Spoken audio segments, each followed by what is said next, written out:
ये देखिए दोस्तों, वहाँ चोर चोर चोर।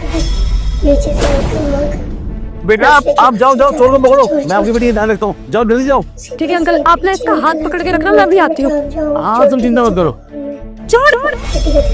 बेटा चीज खाओगी? चल मैं तो चीज खिलाता हूँ। एक मिनट अंकल, आप रहने दीजिए, मतलब बैग में कुछ खास नहीं था। अरे मेन साहब ऐसे खास क्यों नहीं है? आपके पर्स में काफी सामान होगा, कीमती सामान होगा, पैसे होंगे, मोबाइल होगा। जाइए ना, आप चोर को पकड़िए, नहीं तो चोर भाग जाएगा। जाइए अब जाइए। मम्मा आप जाओ ना, पापा ने जो आपको न्यू फोन दिलाया था वो भी तो है इसके अंदर, आप उसे भी ले लेना। और मुझे तो अंकल चीज खिलाई रहे हैं, मैं इनके साथ रहूँ। बेटा मैंने आपको क्या सिखाया है, किसी स्ट्रेंजर के साथ ऐसे नहीं जाते। उन्होंने ये बोल दिया कि वो आपको कुछ दिला देंगे, तो आप ऐसे चले जाओगे क्या? ठीक है मम्मा, सॉरी। अरे बेटा तुम चिंता मत करो, देखो ना मैं बुजुर्ग आदमी हूँ, मेरे भी पोते पोती हैं। तुम एक काम करो, जाओ तुम चोर को पकड़ो, जब तक मैं तुम्हारी बेटी का ध्यान रखता हूँ। जाओ जल्दी जाओ। अंकल आप रहने दीजिए, अब तो वो बहुत दूर भाग गया होगा, पता नहीं कहाँ गया होगा, और सामान इतना जरूरी नहीं है। अरे बेटा चोर भाग जाएगा, उसको पकड़ लो। आज तुम्हारे को लूटा है, कल किसी और को लूटेगा। जाओ ना पकड़ो उसको, मैं तुम्हारी बेटी का ध्यान रखता हूँ, मैं हूँ ना यहाँ पे। अंकल मैंने बोला ना, पता नहीं कितनी दूर चला गया होगा, मैं कहाँ ही ढूंढूंगी। रहने देती हूँ, अब गया सामान किस्मत। अरे नहीं नहीं बेटा, ये मोबाइल अभी ज्यादा दूर नहीं गया होगा। जाओ जाके तुम पकड़ लो, जब तक मैं तुम्हारी बेटी का ध्यान रखता हूँ। मैं बोल रहा हूँ ना, जाओ बेटा जाओ। नहीं अंकल थैंक यू, आप जाइए। इतना कुछ कीमती सामान भी नहीं था, और मैं अपने पति को बोल के कंप्लेंट करा दूंगी। जो सामान मिलेगा ठीक है, नहीं मिलेगा तो कोई बात नहीं। तुम समझते क्यों नहीं हो? जब मैं कह रहा हूँ तुम्हें कि जाओ, तुम्हारे चोर सामान लेके जा रहे हैं, जाके पकड़ो उसको, तुम मानती नहीं हो। मैं तुम्हारी बेटी का ध्यान रखने के लिए हूँ ना यहाँ पे। जाओ तुम पकड़ो जाके उसको। अंकल आप इतना क्यों चाहते हो कि अपनी बच्ची को यहाँ छोड़ के चोर के पीछे भाग जाओ?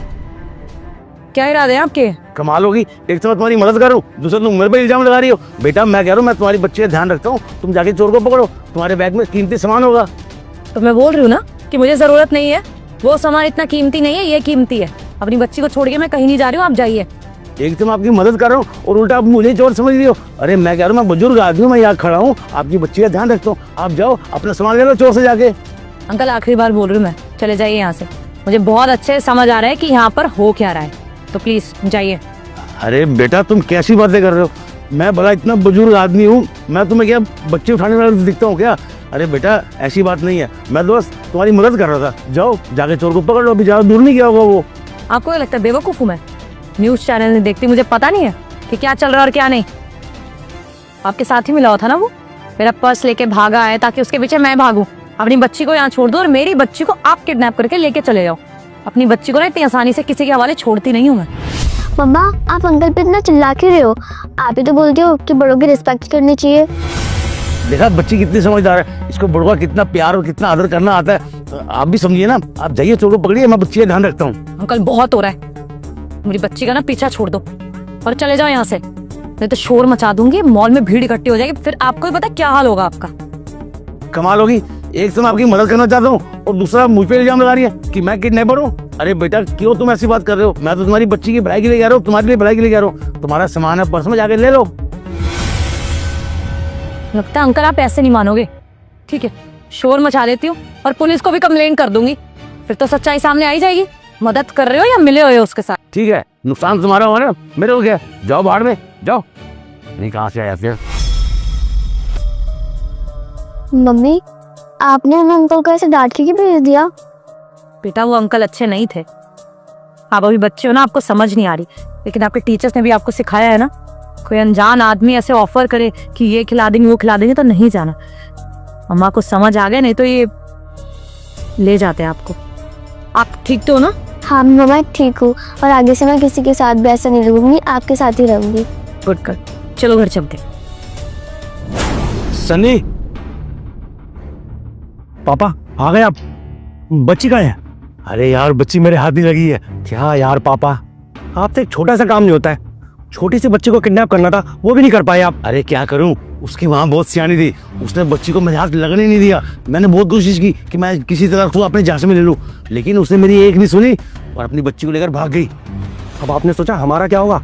अरे 2 लाख रुपए एडवांस ले चुके हैं हम, उस बच्ची को अगर नहीं देंगे ना तो जिससे हमने एडवांस लिया ना जान ले लेगा हमारी। इस मार्केट में ना हमारा काम करना दुश्वार हो जाएगा, क्या करेंगे अब? अरे भाई यार तो चिंता मत कर। अरे ये हिंदुस्तान है समझे ना, यहाँ अगर 1-2 माँ बाप सियाने हैं ना तो 10 माँ बाप बेवकूफ मिलेंगे हमारे को। कोई ना कोई तो मिल जाएगा, किसी की बच्ची किडनैप करके दे देंगे उसको। बात तो आप सही कह रहे हैं पापा। अब 2 लाख रुपए एडवांस लिया है, तो काम तो करके देना ही होगा ना। अब ऐसे किसी बच्चे को देखना होगा जिसके माँ बाप ना सीधे हों, भोले वाले हों, जो हमारे झांसे में फंस जाए। लंबा हाथ मारना पड़ेगा पापा, सही कहा आपने। पर चलने से पहले एक बार ये पर्स तो चेक कर लेते हैं। अरे हाँ हाँ, देख जरा से क्या है। अरे वाह, फोन पकड़ पकड़ पकड़ पकड़। अरे और भी फोन है, अरे पैसे भी है। अरे मजा आ गया। चल कोई बात नहीं, बच्ची नहीं मिली ना, ये माल तो मिल गया। फेंक इसमें पर्स को। अरे यार इसका फोन क्यों नहीं लग रहा है? स्विच ऑफ है कब से। पापा चेतना कहाँ चली गई थी यार? कब से तुम्हारा फोन स्विच ऑफ है? कब से कॉल कर रहा हूँ यार, थोड़ा ध्यान रखना होता नहीं होता है ना, बता के गई।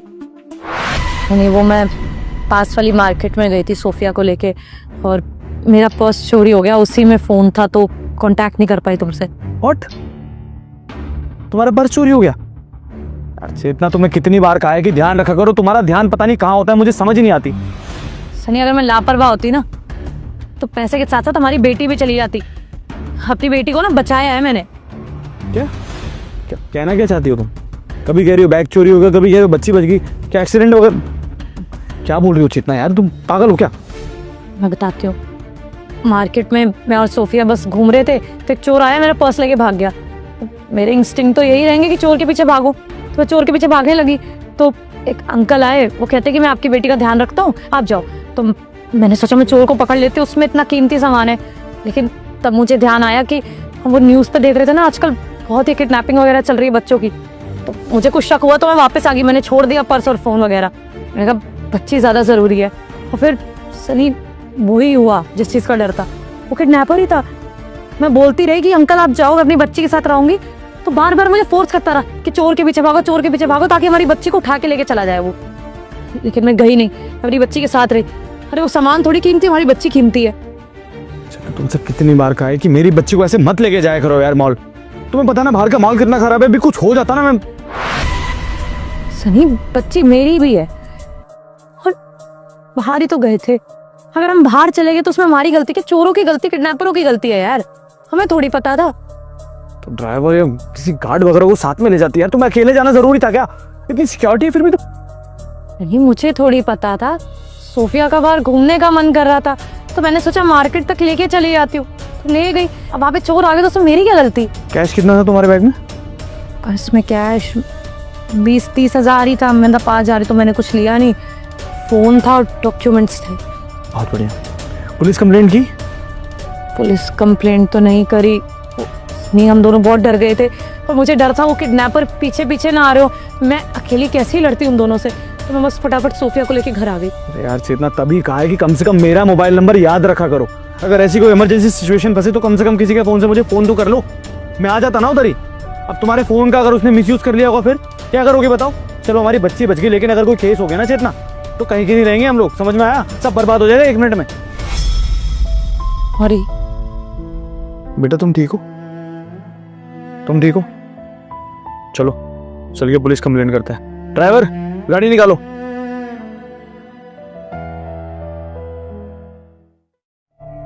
अच्छी तो आ रही है ना फोटो? अरे भाई अच्छी ही खींच रहा हूँ। मैं मोटी तो नहीं लग रही ना? नहीं, देख ले देख ले। हाँ ठीक है खींचो। भाई साहब सुनिए ना। बोली। एक मदद चाहिए थी आपसे, छोटी सी। कैसी मदद? फोन मिल सकता है आपका? फोन किस लिए चाहिए? वो दरअसल मुझे गांव में कॉल करना था और मेरे फोन की बैटरी जा चुकी है। अगर आप फोन दे देंगे तो बड़ी मेहरबानी होगी। बस एक कॉल करना है अपने पिताजी को। हम लोग थोड़ा बिजी है, आप किसी और से मांग लो। अरे रहने दो ना, दे दो फोन। वैसे भी शायद कुछ इम्पोर्टेंट काम होगा, बेचारों को फोन करना है। एक कॉल की तो बात है, दे दो। और देखो कितनी प्यारी सी बच्ची है इनके साथ में, दे दो ना फोन। यार फोटोज खींचनी है, फोन की बैटरी वैसे ही खत्म होने वाली है। इनको दे दूंगा, पता नहीं कितनी देर अपने गांव में बात करते रहेंगे। ठेका थोड़ी ले रखा है हर किसी का। भाई साहब ज्यादा टाइम नहीं लगेगा, बस 2 मिनट ही बात करनी है पिताजी से। उनको ये बताना है कि हम लोग गांव से शहर ठीक ठाक आ गए हैं और मेरी बच्ची और मेरी बीवी बिल्कुल ठीक है। वो बहुत परेशान हो रहे होंगे, नंबर लग नहीं रहा होगा ना हमारा। दे दो ना, 2 मिनट की तो बात है। और कौन सा लेकर भागे जा रहे हैं, हमारे सामने ही तो है। दे दो, बेचारों की हेल्प करने में क्या जा रहा है। देखो 2 मिनट से ज्यादा मत लगाना, फोन में बैटरी वैसे ही नहीं है। ये तो मेरी बीवी कह रही है इसलिए फोन दे रहा हूँ, वरना देता भी नहीं। तो करो जल्दी बात। सिम 1 से डायल करना। धन्यवाद जी।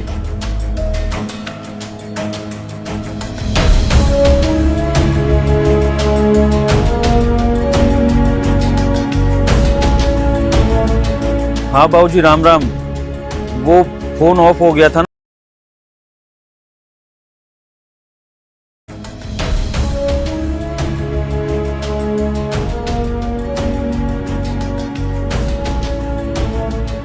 हाँ बाबूजी राम राम। वो फोन ऑफ हो गया था ना मेरा, तो उस वजह से बात नहीं कर पाया। हाँ पहुंच गए शहर, ठीक ठाक पहुंच गए। नोएडा शहर पहुंचे हैं और ये सेक्टर 52 है। हाँ हाँ सब ठीक है, सोफिया भी ठीक है, ऋतु भी ठीक है, कोई ऐसी दिक्कत वाली बात नहीं है। बस एक भाई साहब से फ़ोन लेके ना आपको पता बता दिया था। समय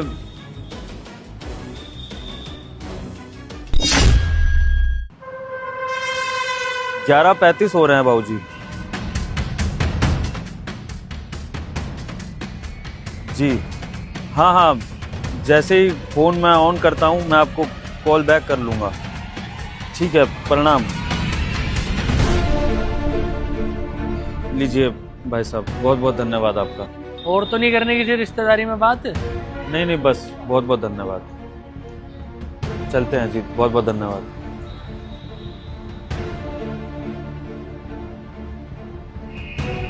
फोटो खिंचवानी है या चले घर? एक दो और खींच दो। उस बंदे ने टाइम क्या बताया? 11:35 आई गेस। लेकिन इसमें तो 1 बज रहा है।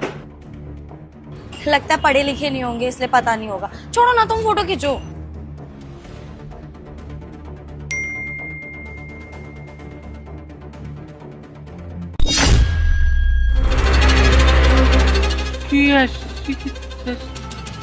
मेरे अकाउंट से पैसे कट गए।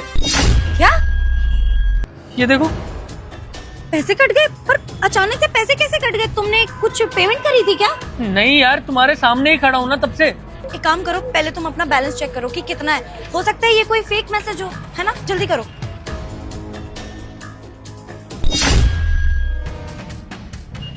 इसमें तो सिर्फ 10 रुपए शो हो रहे हैं। 1 लाख रुपए पड़े थे। 10 रुपए? इतने सारे पैसे अचानक से कैसे कट सकते हैं?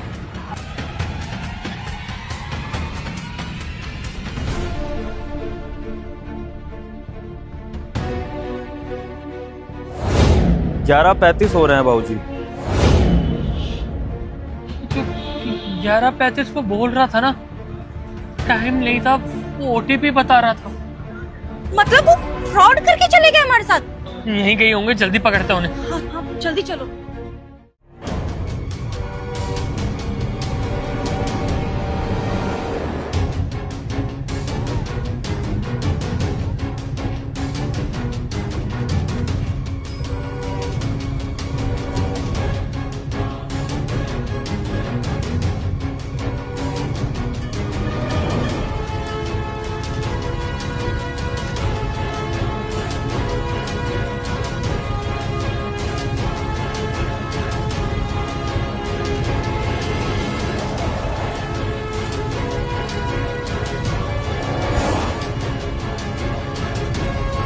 सुनील, ये देखो, कलेक्टर साहब के ऑफिस से लेटर आया। मैं उनकी PA बन गई फाइनली, पर्सनल असिस्टेंट। अरे वाह तान्या, ये तो बहुत बड़ी खुशखबरी की बात है। बहुत बहुत बधाई हो। बधाई हो भाभी, दिखाइए ना।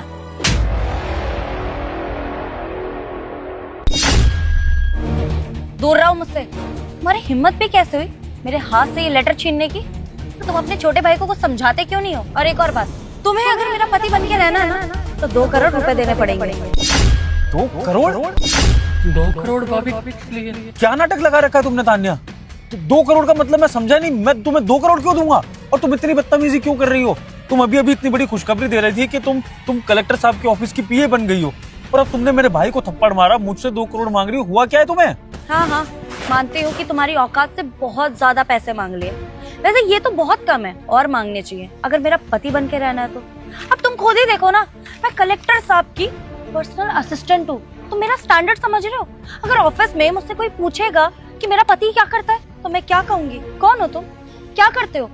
अब उसके लिए तुम्हें 2 करोड़ तो देने पड़ेंगे ना, ताकि मेरे पति बन के रह सको। आखिर मेरा भी कोई स्टैंडर्ड है। तान्या, तुम्हें जरा से भी शर्म नहीं आती ये सब बोलते हुए? तुम मुझसे पैसों की डिमांड कर रही हो। तुम ये कैसे भूल सकते हो कि आज तुम जो कुछ भी बनी हो वो मेरी वजह से बनी हो। मैंने तुम्हें बिठाकर तैयारी करवाई है तान्या, तुम्हारे इस एग्जाम की। उसके बाद जाकर तुम्हारे एग्जाम क्लियर हुआ और तुम कलेक्टर साहब के ऑफिस में पीए लगी हो। भूल गई वो रातें कि मैं कैसे जाग जाग कर भूखे प्यासे तुम्हारी एग्जाम की तैयारी करवाता था। मेरा भाई भी तैयारी कर रहा है, लेकिन अपने भाई से ज्यादा मैंने तुम पर ध्यान दिया, क्योंकि मैंने सोचा कि तुम दूसरे घर से आई हो, एक लड़की हो। शादी करने के बाद लड़की के सपने टूट जाते हैं, तो मैंने पहले तुम्हें उम्मीद देनी चाहिए कि तुम ये समझो कि शादी के बाद भी तुम्हारे सपने ना टूटे। तुम्हें मोटिवेट करने के लिए, तुम्हें लाइफ में आगे बढ़ाने के लिए मैंने अपने भाई से पहले तुमको रखा, और तुम हम लोगों को बदतमीजी दिखा रही हो, हमें तेवर दिखा रही हो।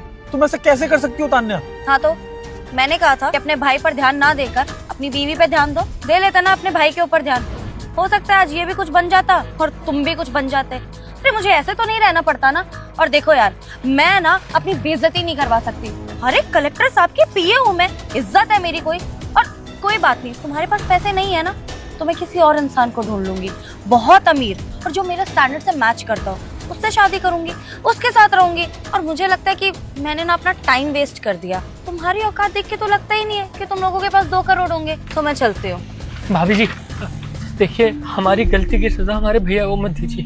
भैया ने कितनी मेहनत करके आपको पढ़ाया लिखाया, सारा ध्यान आप पर दिया, और आज आप इस मुकाम पर आकर उन्हीं भैया को छोड़कर जा रही हैं। आप मत जाइए, मैं घर से निकल जाता हूँ, लेकिन आप प्लीज आप यहीं रुक जाइए। भाभी हाथ छोड़ता हूँ मैं आपके आगे। देखो ऐसा है, मेरे पास ना तुम लोग की फालतू बकवास सुनने का बिल्कुल टाइम नहीं है। पर आज का जमाना तो ऐसा ही है, इंसान आगे बढ़ जाता है तो पीछे पलटकर कौन देखना चाहता है। और मुझे भी कोई शौक नहीं है कि मैं पीछे पलटकर अपना पास्ट देखूं। अगर तुम लोगों को मेरे साथ रहना है तो स्टैंडर्ड बना लो, और अगर नहीं बढ़ा पा रहे हो तो डिवोर्स के पेपर तो मिल ही जाएंगे, ख्याल रखना। भाभी देख रहा है भाई आज का जमाना कैसा है। जिस औरत के लिए इतना कुछ करा, अपना सब कुछ त्याग दिया इसकी लाइफ बनाने में, आज वो मुझे कुछ बनने के बाद छोड़ के चली गई। क्या भलाई करने का यही अंजाम होता? क्या आज के जमाने में अपनी पत्नी भी अपनी नहीं है? कोई बात नहीं भैया, इंसान को उनके कर्मों का फल जरूर मिलता है, और भाभी को उनके कर्मों की सजा जरूर मिलकर रहेगी। आप चिंता मत करिए, गलती आपकी नहीं है। ऊपर वाला सब देख रहा है, सबका हिसाब हो।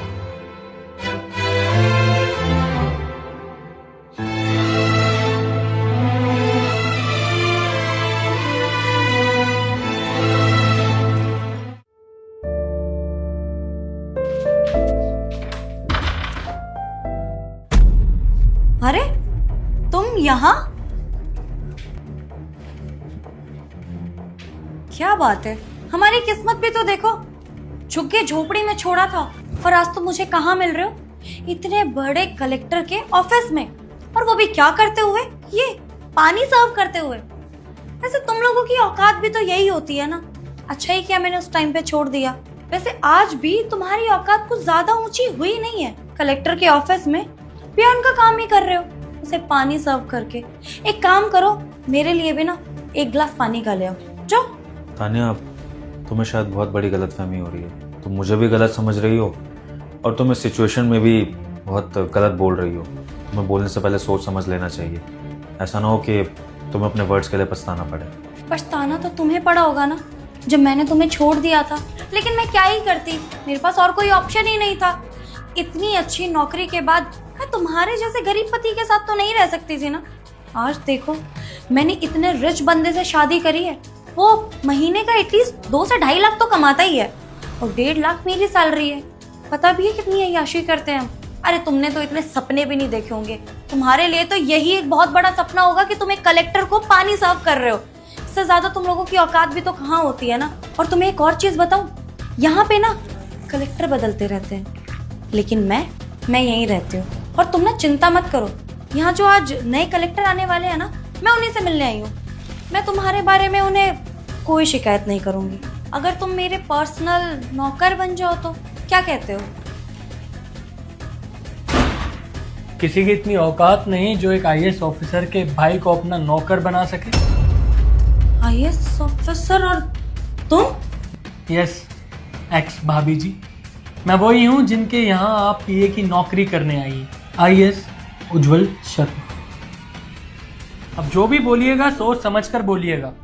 पिछली बार तो आपको माफ कर दिया था, इस बार मेरे भैया से ना जो भी बोलो थोड़ा सोच समझ कर, वरना इस बार चुपचाप वापस नहीं जा पाओगे, एक्शन लिया जाएगा। तान्या, इसलिए मैंने तुम्हें कहा था कि जो भी बोलना सोच समझ के बोलना, ऐसा ना हो कि तुम्हारा बोला तुम्हें भारी पड़ जाए। देख लो, जाइए से तुम मिलने आई थी, जिसकी तुम पर्सनल असिस्टेंट बनने आई थी, वो और कोई नहीं तुम्हारा एक्स देवर है। और तान्या, पता है ये सब कैसे हुआ? वाकई तुम्हारे छोड़ने के बाद हम दोनों को इतना बड़ा धक्का लगा ना कि मैंने डिसाइड कर लिया था कि मैं हार नहीं मानूंगा। जो मेहनत मैंने तुम्हारे लिए करी वही सोच लिया था मैंने कि मैं अपने भाई के लिए भी करूंगा। जब मैं तुम्हें